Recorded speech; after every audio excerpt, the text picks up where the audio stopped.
चलो देखो, elastic collision पहले पढ़े थे। इलास्टिक कोलिजन में क्या होता था, जब दो बॉडी एक दूसरे से टकराएगा, कोलाइड करता था, तो कोलिजन के बाद क्या होता था, उसमें जितना भी एनर्जी सिस्टम का रहे वो बाद में कोलिजन के बाद भी उतना ही एनर्जी रहेगा, एनर्जी का लॉस नहीं होता है। लेकिन इन इलास्टिक कोलिजन में एनर्जी का लॉस होगा। ठीक है, एनर्जी का जब लॉस होगा तो कुछ उसका स्पीड घटेगा ओवरऑल, किसी न किसी का तो अपना एनर्जी लॉस करना ही होगा। और वो एनर्जी लॉस किस में जाता है, तो साउंड एनर्जी में। दो चीज टकराता तो साउंड प्रोड्यूस करता है, लाइट एनर्जी में, हीट एनर्जी में, या फिर उसका शेप चेंज होता है। जैसे एक बस दूसरे बस से टकरा गया तो बस का शेप चेंज होता है ना, गाड़ी में टकराता तो उसका क्या होता है, शेप चेंज हो जाता है। तो शेप चेंज होता है तो फिर उसमें शेप चेंज करने में कुछ तो एनर्जी यूज हो ही जाता होगा, है ना। तो इस टाइप से जहाँ पे जिस कोलिजन में एनर्जी लॉस होता है उस कोलिजन को हम बोलते हैं इन इलास्टिक कोलिजन बोलते हैं। तो लिख लीजिए इन इलास्टिक कोलिजन में the collision between two objects such that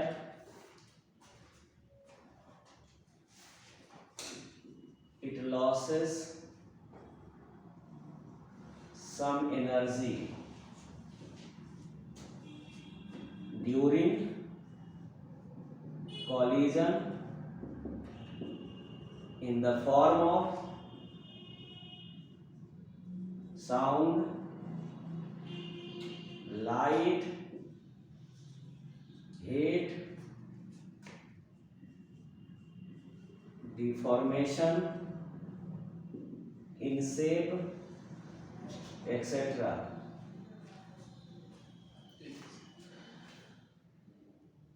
is called inelastic collision। तो इसका मतलब एनर्जी कंजर्व नहीं होगा। एनर्जी का लॉस होगा तो एनर्जी कंजर्व कैसे होगा, तो सिर्फ बताया था कि कोलिजन कैसा भी हो मोमेंटम कंजर्व होता है।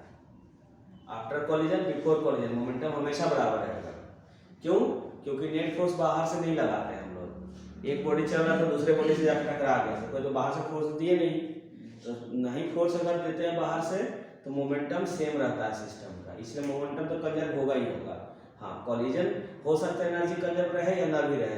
तो इलास्टिक वाला में एनर्जी भी कंजर्व होता था, यहाँ पे एनर्जी कंजर्व नहीं होगा, यहाँ पे सिर्फ क्या होगा, मोमेंटम। तो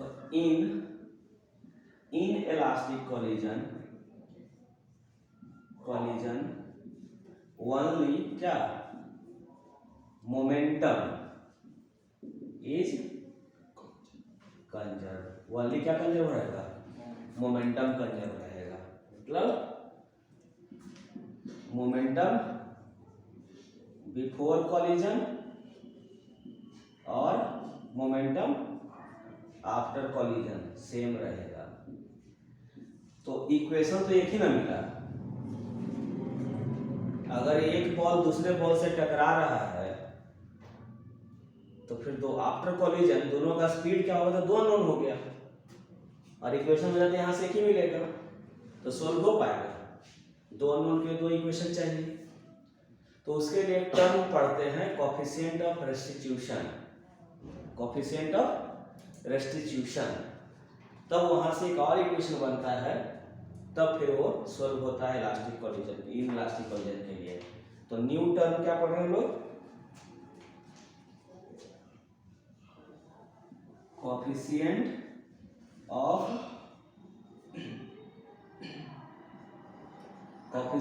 रेस्टिट्यूशन, जिसको हम डिनोट करते हैं छोटा ई से, और इस छोटा वाला ई का जो वैल्यू होता है वो 0 से लेके 1 तक, और 1 के बराबर और 0 के बराबर भी होता है, इसी के बीच में लाई करेगा। 0 से लेके 1 तक होगा, या 0 भी होगा या 1 भी हो सकता है, केस अलग अलग के लिए अलग अलग देता है। तो सबसे पहले ये टर्म जो कोफिशिएंट ऑफ रेस्टिट्यूशन है वो है क्या चीज, ठीक है। तो एक्चुअली में ये रेशियो है वेलोसिटीज का। किस तरह का वेलोसिटी का? तो velocity of separation to the velocity of approach का रेशियो है। वेलोसिटी ऑफ सेपरेशन, सेपरेशन मतलब क्या होता है? अलग करना, अलग होना। अप्रोच मतलब क्या होता है? एक दूसरे की तरफ जाना। तो देखो एक दूसरे कॉलिजन में एक दूसरे की तरफ कब जाता है? जब कॉलिजन होने वाला होता है। तो बिफोर कॉलिजन अप्रोच होता है, और कॉलिजन होने के बाद फिर क्या होता है? धीरे धीरे अलग होता है। तो आफ्टर कॉलिजन क्या होता है? सेपरेशन होता है। जैसे हम लोग क्या बोल रहे हैं, ऐसा कुछ कि यहाँ पे एक ऑब्जेक्ट था जिसका मास m2 था, ये चल रहा था u2 स्पीड से, और यहाँ पे मास था m1, ये चल रहा था किस पे? u1। कब? Before collision. तो जब कॉलिजन करने वाला होगा तो दोनों तो आया होगा ना कांटेक्ट में, तभी ना कॉलिजन हुआ होगा कि नहीं? तो इसका मतलब दोनों एक दूसरे के, दोनों के बीच का सेपरेशन धीरे धीरे घट रहा होगा, तभी ऐसा कुछ हुआ होगा। तो ये अप्रोच कर रहा है कि सेपरेशन हो रहा है? अप्रोच कर रहा है, एक दूसरे की तरफ जा रहा है। तो यहाँ वेलोसिटी ऑफ अप्रोच काम करता है। और जब कॉलिजन हो जाएगा, टक्कर हो जाएगा, ठीक है, क्या बोल रहे हैं? After collision. तो आफ्टर कॉलिजन फिर अलग अलग आपको दिखाई देगा, m2 और m1। इसका स्पीड v1 हो गया अलग, और इसका स्पीड v2। तो कॉलिजन के बाद फिर अलग अलग दिखाई देगा टकराने के बाद। तो इसका मतलब यहाँ पे क्या हो रहा है? सेपरेशन। समझ में आया बात? तो एक्चुअली कोएफिशिएंट ऑफ रेस्ट्रिक्शन होता क्या है? It is the ratio of velocity of separation, velocity of separation to the velocity of approach. Separation और वेलोसिटी ऑफ अप्रोच का जो रेशियो होगा, E बराबर velocity of separation by velocity of approach. Separation कब होता है? After collision. किस speed से सेपरेट हो रहा है? तो किसका ज्यादा स्पीड होगा? v1 का कि v2 का? v1 का ना, तब नहीं आगे निकल के टकराने के बाद आई पीछे रह गया। बिफोर कॉलिजन इसका ज्यादा स्पीड होता है। तो जैसे टकराया तो इसका स्पीड कम हुआ, उसका स्पीड अगला का बढ़ गया। समझ में आ रहा है? तो किस स्पीड से सेपरेट हो रहा है? तो v1 माइनस v2, मतलब दोनों का जो डिफरेंस होगा उसी में नजर आएगा, धीरे धीरे अलग होते जा रहा है। तो वेलोसिटी ऑफ सेपरेशन कितना? v1 माइनस v2, ठीक है। और अप्रोच, तो ये ज्यादा स्पीड से चल रहा है, तो ये अप्रोच करेगा इसको, तो u2 माइनस, ये हो जाएगा फॉर्मूला। समझ में आया? आज ज्यादा दिक्कत हो ना, तो बिफोर कॉलिजन और आफ्टर कॉलिजन में जो स्पीड दिया रहेगा ना, आएगा ना, हाँ, तब बड़ा में से छोटा घटा लेना, वही होगा। यही ना होगा? क्या घटा रहे हैं? v1 माइनस v2, किसका स्पीड ज्यादा है? इसका। तो इसका स्पीड में से किसको घटाए? छोटा वाला का स्पीड। इधर क्या कर रहे हैं? u2 माइनस v1, तो पीछे वाला ज्यादा स्पीड रहेगा ना टकराएगा। तो हमें याद रखो कि बड़ा वाला स्पीड में से स्पीड घटाना होता है। अब ऐसा होता है ना, दिमाग में कंफ्यूजन आ गया कि किसमें किसको घटाना था, याद नहीं आ रहा था u1 माइनस था u2 कि u2 माइनस v1 था। तब कुछ नहीं करना है, बड़ा में से छोटा घटा लेना, वही होगा वेलोसिटी ऑफ सेपरेशन, वही होगा वेलोसिटी ऑफ अप्रोच। लेकिन ये चीज करना है कि सेपरेशन होता है आफ्टर कॉलिजन और अप्रोच करता है बिफोर कॉलिजन। तो ये फार्मूला हो गया अपना, ठीक है। अब देखो ये E का हम जो वैल्यू लिखे हैं, तीन तरह का वैल्यू लिखे हैं, इसमें तीन तरह का वैल्यू होगा, ठीक है। इसमें तीन तरह का वैल्यू सेटिस्फाई करेगा। E का वैल्यू 0 भी हो सकता है, E का वैल्यू 1 भी हो सकता है, और E का वैल्यू 0 से बड़ा और 1 से छोटा, मतलब 0.1, 0.2, 0.3, 0.8, 0.7, इस तरह से वैल्यू हो सकता है ना। तो E equal to 0, E equal to 1 और E इक्वल टू किसको रिप्रेजेंट करता है? किस टाइप के कॉलिजन को रिप्रेजेंट करता है? देखो E इक्वल टू अगर 1 होता है तो एक केस बताए थे पिछले मतलब में क्लास में कि जब मास बराबर होता है तो वेलोसिटी एक्सचेंज होता है, यही ना। तो फिर डिफरेंस तो बराबर ना आएगा, 5 माइनस 3 यहाँ भी रहेगा, यहाँ 5 माइनस यहाँ भी 3 रहेगा, एक्सचेंज करेगा तो ही होगा। जैसे हम मान लेते हैं कि ये 1 kg का मास है, ये 5 मीटर पर सेकंड से चल रहा है, और ये भी 1 kg का मास है, ये 2 मीटर पर सेकंड से चल रहा है बिफोर कॉलिजन। तो आफ्टर कॉलिजन क्या हो जाएगा, इसका स्पीड कितना हो जाएगा, अभी वेलोसिटी ऑफ अप्रोच कितना है, 5 माइनस 2 होगा। अब वेलोसिटी ऑफ सेपरेशन बाद में क्या हो जाएगा, इसका स्पीड हो जाएगा 2 और इसका स्पीड हो जाएगा, अभी भी कितना रहेगा 5 में, तो डिफरेंस सेम ही रह गया। तो 3/3 कितना 1। तो जब E का वैल्यू 1 होता है तो कॉलिजन किस टाइप का होता है, इलास्टिक कॉलिजन होता है, जो हम लोग पहले पढ़े थे, जिसमें कोई तरह का एनर्जी लॉस नहीं होता है। तो वहां पे E का वैल्यू क्या होगा, 1 होगा, ठीक है। और अगर किसी तरह का एनर्जी लॉस होता है उसमें एक चीज और है, लॉस तो हो रहा है लेकिन आफ्टर कॉलिजन, एक नाम बताए थे कि आफ्टर कॉलिजन कभी ऐसा होता है कि एक बॉडी दूसरे बॉडी से चिपक के चलता है। एक फुटबॉल चल रहा था, पीछे से गीला मिट्टी फेंके तो गीला मिट्टी फुटबॉल में क्या होगा, चिपक के जाएगा।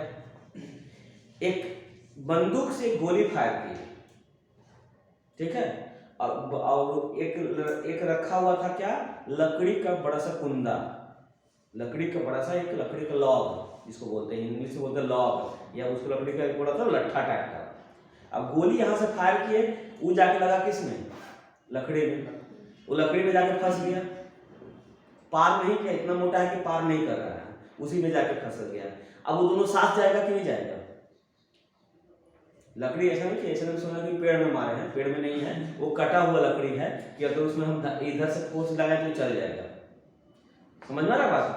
तो क्या होगा, अब लकड़ी का जो लकड़ी में बुलेट फंस के आगे जाएगा, तो उसमें क्या हो गया, अब दोनों मिलके एक बॉडी बन गया, फुटबॉल और गीला मिट्टी मिलके एक ही बॉडी हो गया।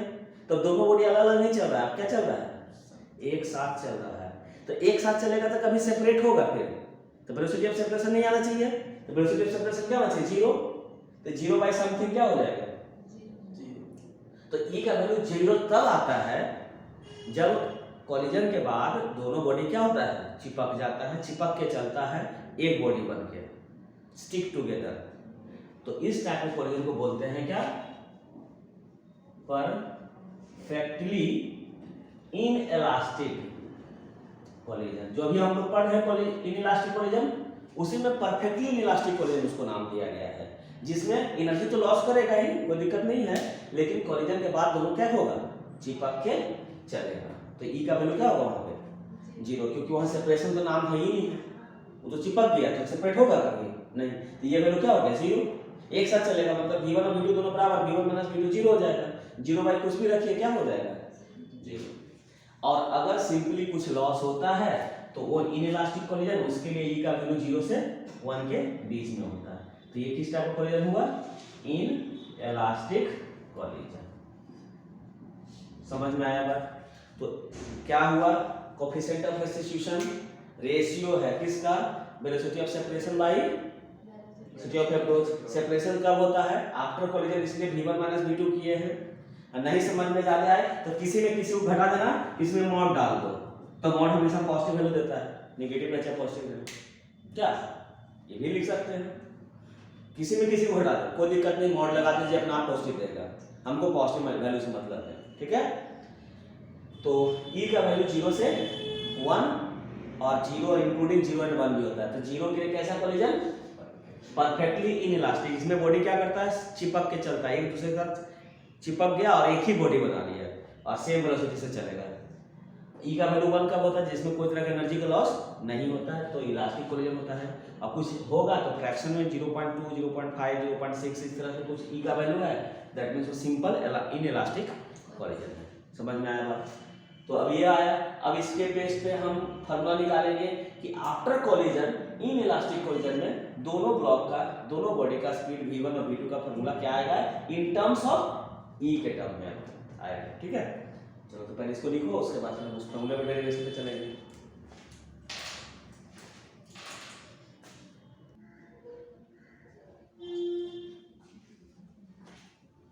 नाउ अब हम लोग को इन इलास्टिक कोलिजन में निकालना है कि आफ्टर कोलिजन कितना स्पीड होगा, मतलब फॉर्मूला V1 और V2 का, क्योंकि आपको पता रहेगा मास m1 और m2 और इनिशियल स्पीड कोलिजन से पहले बिफोर कि u1 कितना है और u2 कितना है।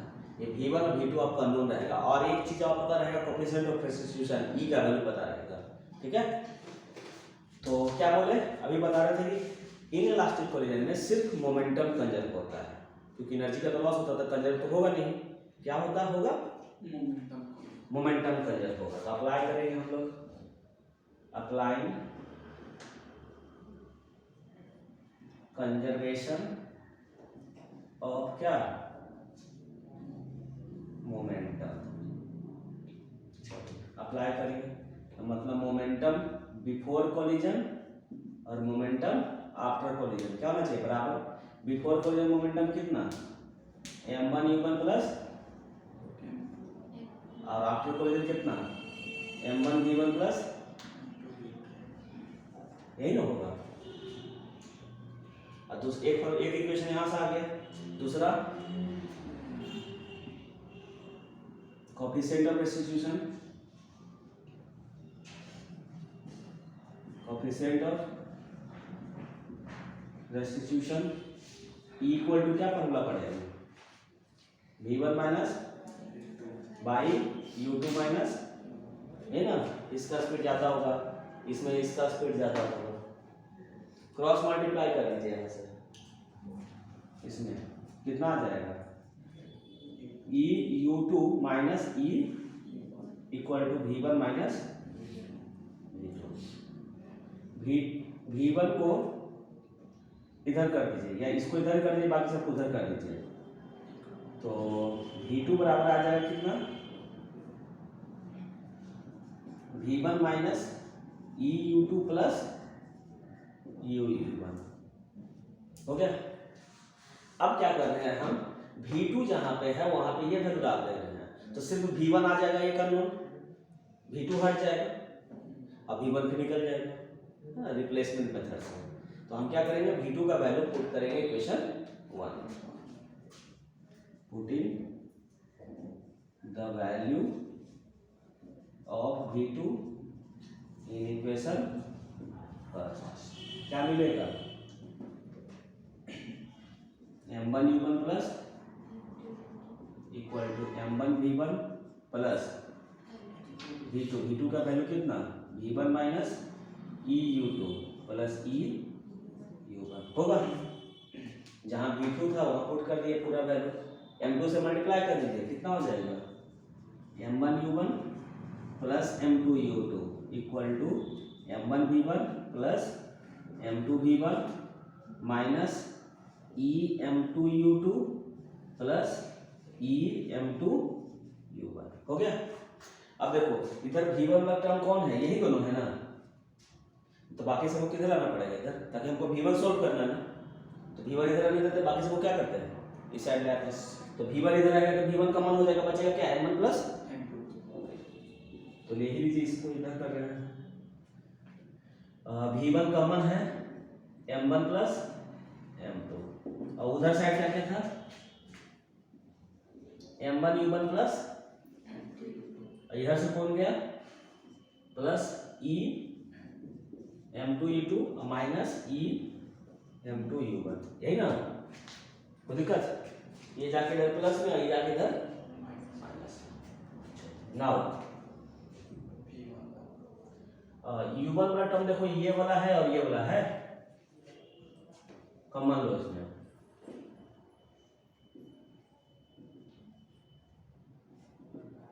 क्या बचेगा m1 माइनस इंटू u1, और ये दोनों देखो 2 वाला टर्म है, तो 2 उसमें u2 कॉमन होगा, m2 भी कॉमन होगा, तो m2 into 1 plus E into होगा।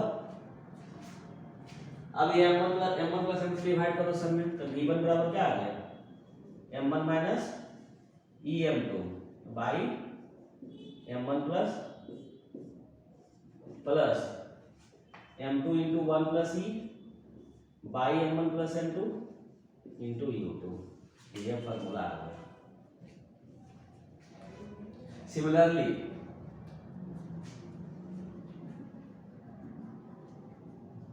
v2 निकालोगे तो क्या हो जाएगा, जहां 2 है वहां 1, जहां 1 है वहां 2, तो m2 minus E m1 by m1 plus into m1 into 1 plus E by m1 plus m2 into. अब देखो जो तुम्हारा फार्मूला था इलास्टिक कोलिजन के लिए, तो इलास्टिक कोलिजन के लिए फार्मूला था m1 minus m2 by m1 plus m2 into u1। तो इलास्टिक कोलिजन में e का वैल्यू 1 बताया है, तो पुट कर देंगे तो 1 तो यही हो जाएगा m1 माइनस m2, और यहाँ 1 प्लस 1 2 हो जाएगा, तो वहाँ फार्मूला था 2m2 by m1 plus m2 into u2 था। सेटिस्फाई कर रहे हैं ना? क्या यहाँ पे पुट करोगे तो इलास्टिक कोलिजन में था v2 का फार्मूला था m2 माइनस m1, तो e का वैल्यू 1 पुट करने से m2 माइनस m1 हो ही जा रहा है, और यहाँ था 2m1 by m1 plus m2 into u1, तो 2 कब आएगा जब 1 प्लस 1 होगा, तो e का वैल्यू देके सेटिस्फाई कर रहा है। समझ में आया बात? तो ये फॉर्मूला लगेगा, किसी के लिए भी लगा सकते हैं, लेकिन e का वैल्यू पता होना चाहिए। तो इलास्टिक कोलिजन के लिए e का वैल्यू क्या होता है 1। समझ में आया बात? तो ये हुआ पूरा कि इन इलास्टिक कोलिजन के लिए फॉर्मूला लिख लीजिए।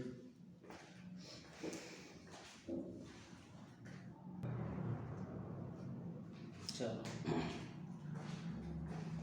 नेक्स्ट टर्म क्या था, परफेक्टली इनइलास्टिक कोलिजन, है ना?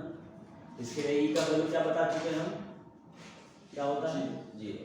तो इसमें क्या बोला गया था कि कोलिजन के बाद बॉडी क्या करता है, चिपक के चलता है, चिपक जाता है। जब बिफोर कोलिजन अलग अलग था, मास m1 स्पीड u1, मास m2 स्पीड u2, ये ज़्यादा स्पीड या कम स्पीड। तो आफ्टर कोलिजन क्या हुआ,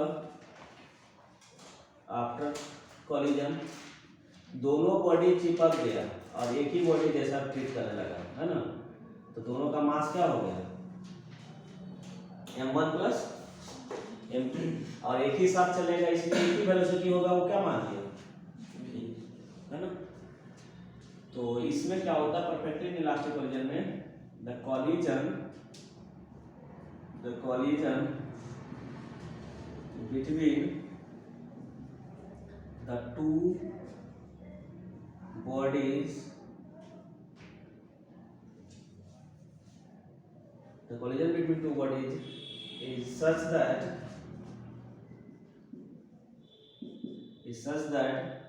after collision it they stick मतलब चिपकना,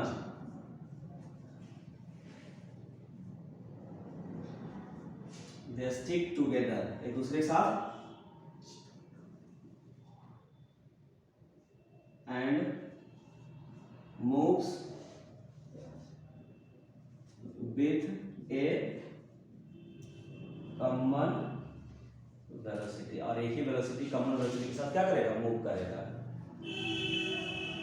इट्स कॉल्ड इनइलास्टिक कोलिजन। ठीक है, तो अननोन तो एक ही ना रहा, दो तो रहा नहीं, v1 v2 तो रहा नहीं, एक ही रहा। और एक इक्वेशन तो पता ही है कि कोलिजन किसी भी टाइप का हो मोमेंटम कंजर्व होगा ही, है ना?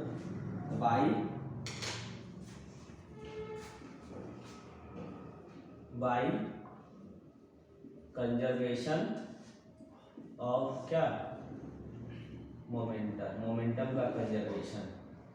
तो बिफोर मोमेंटम और आफ्टर मोमेंटम क्या होना चाहिए, बराबर होना चाहिए। बिफोर मोमेंटम क्या था m1 u1 प्लस,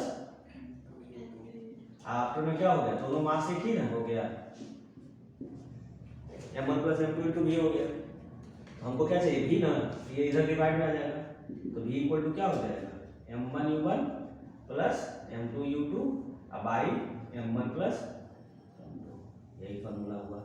और नहीं तो e का वैल्यू 0 पर पुट करके देखो पिछले वाला फॉर्मूला में आ जाएगा। देखो कैसे v1 का फॉर्मूला क्या लिखे थे अभी e के टर्म में m1 minus e m2 by into plus 1 plus e into m2 by into है ना e का वैल्यू क्या था 0 इसमें e का वैल्यू क्या था 0 तो 0 पुट करेंगे क्या पुट करेंगे ये 0 पुट करेंगे क्या हो जाएगा m1 u1 आ जाएगा ये तो 0 हो जाएगा बाई यहाँ 0 पुट करोगे तो क्या हो जाएगा ये एलसीएम लोगे तो कितना आ जाएगा क्या है वो चीज समझ में आया बात तो यहाँ से वही वहां से वही लेकिन ये आसान है ना यही से करेंगे लंबा करने की कोई जरूरत है नहीं। समझ में आया बात। तो ये 3 तरह का कोलिजन होता है। ये हमेशा याद रखिए इसका सबसे ज्यादा क्वेश्चन पूछता है perfect elastic collision. Maximum question इसी पे बेस्ड पूछता है नीट में चाहे जेईई में मैक्सिमम क्वेश्चन है ना। वो बुलेट एक बुलेट आएगा वो किसी ब्लॉक को या किसी बॉल को ये बॉल में जाके हिट करेगा उसी में अटक गया वो साथ चलेगा तो कैसा कोलिजन है परफेक्ट इलास्टिक कोलिजन स्टिक कर गया है ना।